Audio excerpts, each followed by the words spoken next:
So guys हमारे साथ है सौर्य भैया जो कि ITR SOA से पढ़े हैं। तो इनका SOA में इस ब्रांच था CSE डेटा साइंस।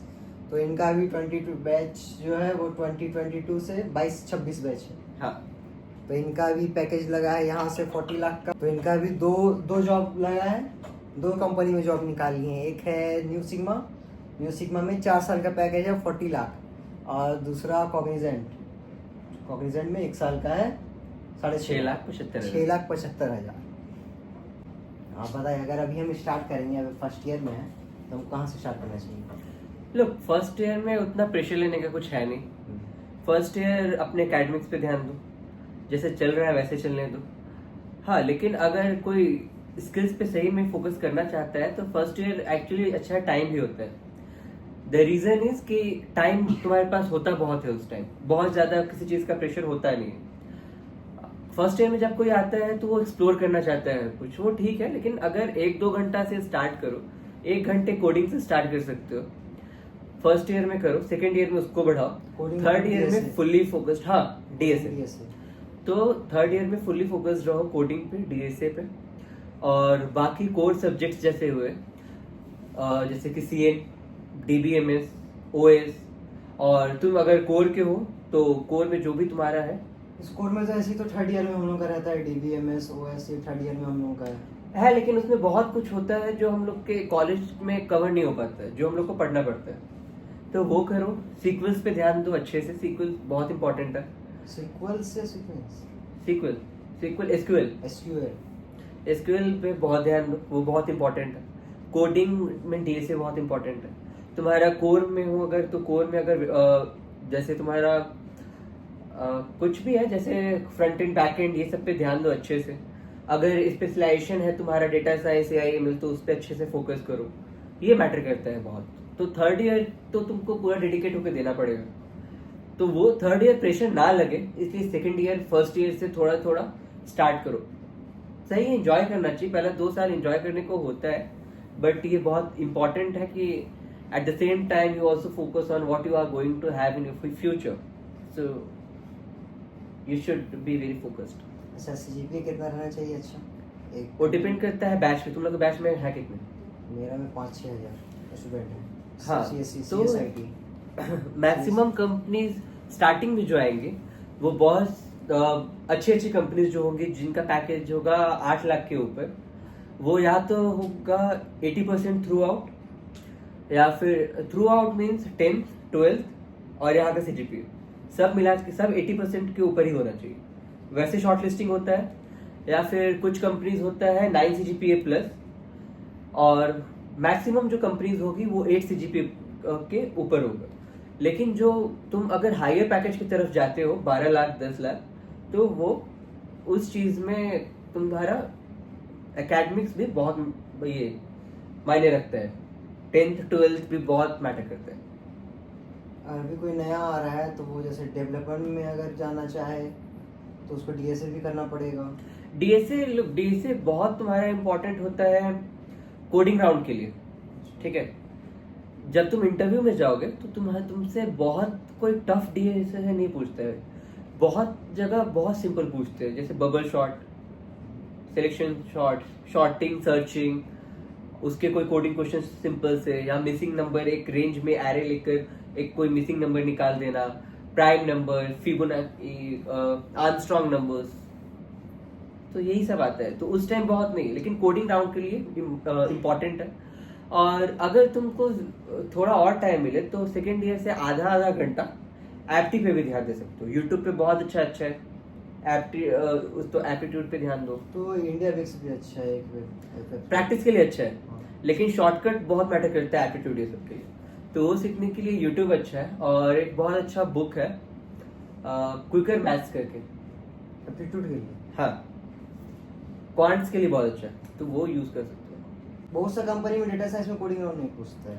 लोग को डिपेंड करता है, जैसे मेरा भी, जैसे तो म्यूजिकमा का बोले तो म्यूजिकमा के राउंड में कोडिंग राउंड नहीं था। उसमें मतलब लैंग्वेज बेस्ड क्वेश्चन था। जैसे पाइथन का था कि एक सपोज एक स्क्वायर ब्रैकेट के अंदर 0 है, अगर उसको मल्टीप्लाई की 3 से तो उसका क्या आंसर आएगा। सो आउटपुट क्वेश्चंस तुम कह सकते हो, या तुम्हारे पाइथन की नॉलेज पे, पैंडास के नॉलेज पे, ये सब पे क्वेश्चंस आता है।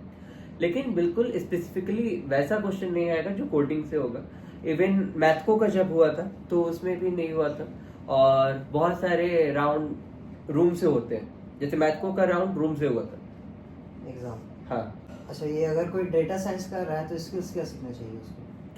अगर तुम डेटा साइंस पे हो, देखो तुम किसी भी चीज़ में हो, अगर तुम इंटरव्यू के लिए प्रिपेयर कर रहे हो तो सबसे पहला चीज़ जो बहुत ज़्यादा मैटर करता है, तुम्हारा रिज्यूमे जो है उसमें उतना ही लिखो जो तुमको आता है। टू बी वेरी ऑनेस्ट, 50 चीज़ लिखने से कोई फ़र्क नहीं पड़ता। तुम जो लिखो वो अच्छे से आना चाहिए, क्योंकि जब इंटरव्यूअर पूछता है तो वो वही देखता है कि तुम्हारे पास स्किल्स क्या है। 2-3 अच्छे प्रोजेक्ट्स करो, वो मत करो जो हर कोई कर रहा है, चाहे वो कोई भी हो। Coming to the data science, you should be skilled in machine learning. You should be clear with the basics of pandas, Python, NumPy, data visualization. These are core concepts and very important as well. So ये इन सब चीज़ों पे ध्यान देना चाहिए। और machine learning में ये सब एंट्री लेवल के लिए इतना काफ़ी है। स्टैटिस्टिक्स पे ध्यान दो। डेटा साइंस के लिए स्टैटिस्टिक्स बहुत मैटर करता है, प्रोबेबिलिटी बहुत मैटर करता है, और ऊप्स का कॉन्सेप्ट हर जगह मैटर करेगा, तो उसको कभी इग्नोर नहीं कर सकते। तो ये सब चीज़ में बेसिस क्लियर होना चाहिए। और तो ये सब प्रिपेयर करने के लिए सबसे अच्छा है, I would suggest gigs for gigs. उसके इंटरव्यू क्वेश्चंस जो है वहाँ से बहुत सारे क्वेश्चंस डायरेक्ट आ जाते हैं इंटरव्यू। और ऐसा कोई मतलब ऑनलाइन चैनल पढ़ने के लिए डेटा साइंस के लिए? डेटा साइंस के लिए बहुत सारा, अभी हाल फिलहाल में AI/ML का शुरू हुआ, जो कि डेटा साइंस का ही उसमें भी है। अपना कॉलेज का, वहाँ से पढ़ सकते हैं। अभी इससे पढ़ रहे थे AI श्रेयस AI स्कूल, उसी भी डेटा साइंस बहुत अच्छा पढ़ा रहा है। हाँ वो अच्छा है। कृष्ण नायक बहुत फेमस है, वहाँ से पढ़ सकते हो। और कोर्स अगर चाहिए हो तो यूडेमी है, और यूडेमी से तुम स्टार्ट कर सकते हो A to Z machine learning. इसे तुम स्टार्ट करने के लिए बहुत अच्छा है। उसके बाद तुम कोर्सेरा कर ले लो, डीप लर्निंग, वो बहुत अच्छा है। तो ये सब के थ्रू तुम सीख सकते हो। अच्छा, रेज्यूमे में सर ये जो सर्टिफिकेट लगाता है वो क्या जरूरी रहता है? मतलब सर्टिफिकेशन वैल्यू है उसका, सर्टिफिकेशन जो लगाता है? वैल्यू देखो, किसी भी जगह पे अगर तुम जाते हो, अगर उसको ये पता है कि तुम्हारे पास कहीं एक वैलिड ऑर्गेनाइजेशन से तुम कुछ किए हो, तो ऑब्वियस बात है वो एक इम्पोर्टेंस कैरी करते हैं। सपोज कि तुम्हारे पास 2 लोग हैं, एक तुमको बोले कि हमें को ये सब आता है, ठीक, तुम सुने हो, अभी तुम उसको टेस्ट नहीं कर रहे। दूसरा बंदा आया, वो तुमको दिखाएगा कि हाँ मैंने एप्पल से ये किया है, एप्पल का कुछ सीखा है सपोज, या फिर ऑरेकल से कुछ सीखा है, उसका एसक्यूएल का सर्टिफिकेट या कुछ भी, तो तुम्हारा किस पे जाएगा ध्यान? नाम ही उस पे, उसी पे जाएगा। तो बस एक इम्प्रेशन कैरी करता है, उससे इंटरव्यू में तुम्हारे फर्क नहीं पड़ेगा, बस एक प्लस पॉइंट कह सकते हैं। एक सर्टिफिकेशन होना चाहिए, क्योंकि कभी कभी इंटरव्यू पूछता है कि तुम इतने साल कॉलेज में थे, तुम कभी कोई सर्टिफिकेशन करने का सोचे क्यों नहीं? तो उस टाइम तुम्हारे पास कोई जवाब होगा नहीं, तो जवाब होना चाहिए। To be very honest, campus placement और any other job interview is all about luck, ठीक। I would say 80% luck matter करता है, 20% हार्ड वर्क। लक तुमको इंटरव्यू तक पहुंचा देगा, इंटरव्यूअर के सामने अच्छा पैनल दिलवा देगा, ठीक, क्योंकि पैनलिस्ट कौन है उस पर भी बहुत मैटर करता है। तो तुम किस पैनल में हो ये तुम्हारा लक तुमको पहुंचाता है, लेकिन बाकी वो क्रैक कैसे करना है इंटरव्यू, वो तुम्हारा मैटर करेगा कि वो 20% हार्डवर्क तुम्हारा है कि नहीं। टू बी वेरी ऑनेस्ट, ऐसा नहीं है कि इंटरव्यू के लिए बहुत पढ़ना पड़ता है या पूरा जान दे देना होता है। कोई एक्चुअली में सही टाइम से सेकेंड ईयर से स्टार्ट करे, तो थोड़ा थोड़ा करके बार बार एक ही चीज़ को करे तो वो हो जाएगा। जब तुम वहां जाओगे तो वो फटाफट आंसर मुंह से निकलेगा। क्योंकि आई गेस एक चीज़ जो बहुत मैटर करता है वो है consistency. You have to be consistent throughout. हर दिन उठो, ये तुमको पता होना चाहिए कि करना है। तुम ये नहीं सोच सकते कि नहीं करना है। हम अपना केस बता रहे हैं, मेरे केस में मैं मेन गेट के बाहर 1.5 महीने बाद गया था। अच्छा, वो कॉलेज से बाहर 1.5 महीने बाद? 1.5 महीने तक मैं मेन गेट नहीं गया। हॉस्टल में? हाँ, मैं यहीं था। मेरे दिमाग में एक ही चीज़ था कि अगर आज मेरा लग जाता है तो ये मेरा 1 महीना खत्म, अब वापस से मेरे को मेहनत नहीं करना पड़ेगा, उसके बाद मैं घूम सकता हूँ जहाँ चाहूँ। लेकिन अगर नहीं लगा तो ये 1 महीना भी करूँगा, अगला 4 महीना भी करूँगा, और उसके बाद भी नहीं लगा तो मैं फिर हर तरफ ढूंढता फिरूंगा जॉब, फिर 1 साल तक करूँगा। तो मैं 1 साल जो अपना बर्बाद करूँगा उससे बेटर मैं 2 महीना अपना जान लगा के मेहनत करूँगा। 1-1.5 महीना मैं वहाँ नहीं गया, लेकिन जिस दिन मेरा इंटरव्यू सब खत्म हो गया, इंटरव्यू के बाद मेरे को इतना कॉन्फिडेंस था कि मेरा लग जाएगा। इंटरव्यू खत्म हुआ, नेक्स्ट डे मैं मूवी थिएटर में बैठा हुआ था। तेरा कौन सा है भाई बैकग्राउंड? तेरा बैकग्राउंड तो सो गया।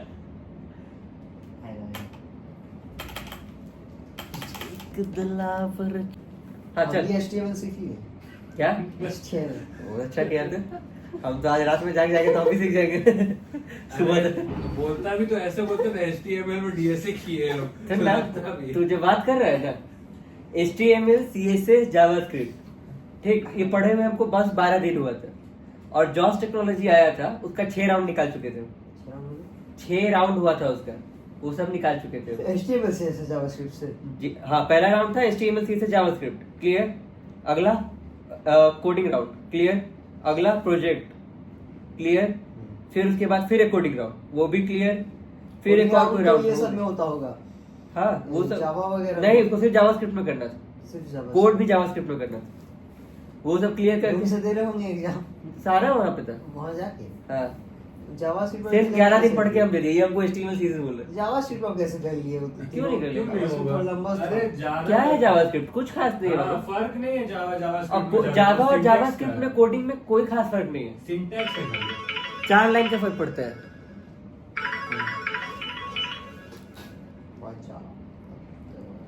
हाँ हेलो, हम एक्चुअली ना, हम पॉडकास्ट में, हम तुमको सच्ची में 5 मिनट में कॉल करते हैं।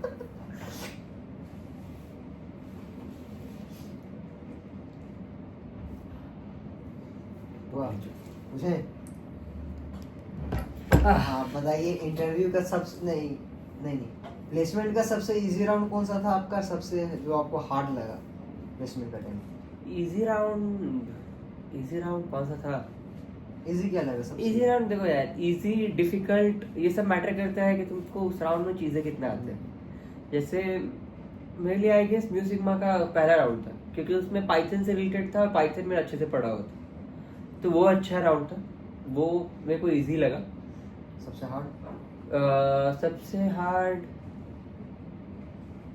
मेरा जिन दोनों में हुआ है, कॉग्निजेंट में लगा था। एक्चुअली कॉग्निजेंट में एक हैकाथॉन था राउंड में, तो वो थोड़ा टफ था, वो बहुत टफ था। हैकाथॉन में तो और भी सब होगा, मतलब साथ ग्रुप था, लेकिन हाँ मतलब मैं कैसे समझाऊँ, मतलब हर कोई कर रहा था, लेकिन हम लोग को सबको उतना आइडिया नहीं था जो प्रोजेक्ट हम लोग को मिला था।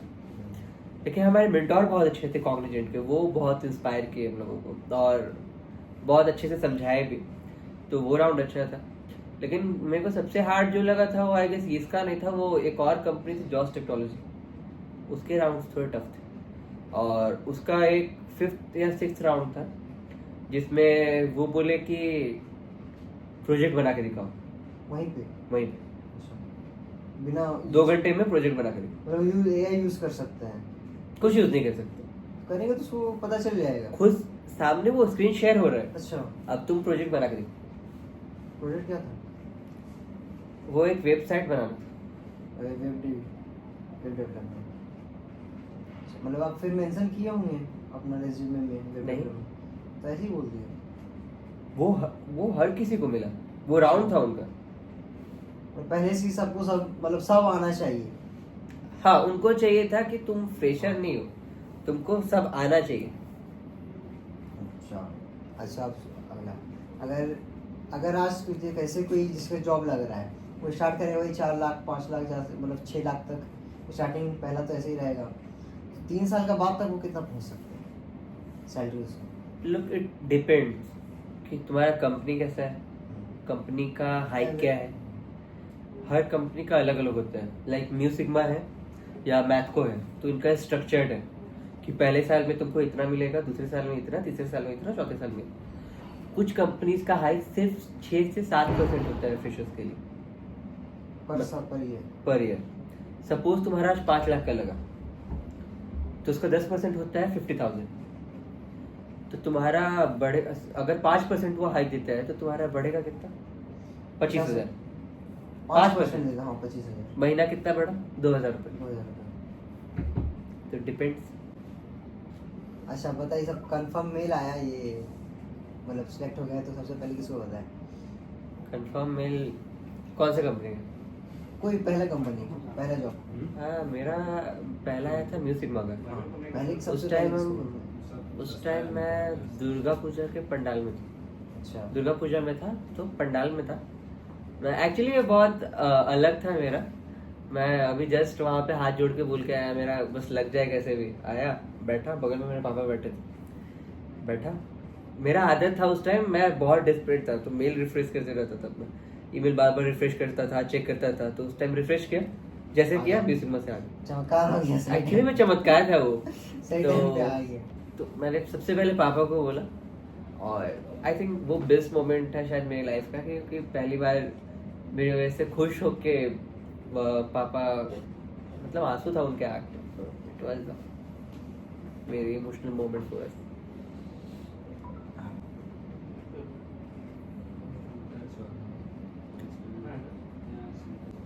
हो गया, डन खत्म। डन। अब मिलते हैं नेक्स्ट एपिसोड में इसका साथ, छोटू भैया, हर्षदीप भैया। हरदीप भैया तुम्हारे पहले हैं? पहले तुम्हारे हरदीप भैया ही रहे। हाँ, अब बताइए कुछ, मतलब मैसेज जूनियर लोग को। Message, look, confidence is the key. जब इंटरव्यूअर के सामने रहो तो फुल्ली कॉन्फिडेंट रहना। कभी भी उसको ये नहीं लगना चाहिए कि तुम डरे हुए हो या तुमको नहीं आता है। तुमको नहीं भी आता हो तो एटलीस्ट बोलो ज़रूर, वो बहुत मैटर करता है। और जब जाओ तो उसको कंफर्टेबल करो। तुम खुद को कंफर्टेबल करने के लिए मत रहो, उसको कंफर्टेबल कर दो। उसको लगना चाहिए कि ये बंदा बहुत कॉन्फिडेंट है, इससे मैं कुछ भी पूछूंगा तो आएगा। उसके दिल में हो जाना चाहिए कि मेरे को ये चाहिए। ये मेरे साथ कॉग्निजेंट में हुआ था, इसलिए ये बहुत मैटर करता है। मिलते हैं नेक्स्ट एपिसोड में, कौन आएगा? And all the best for the placement. जय हिंद, वंदे मातरम।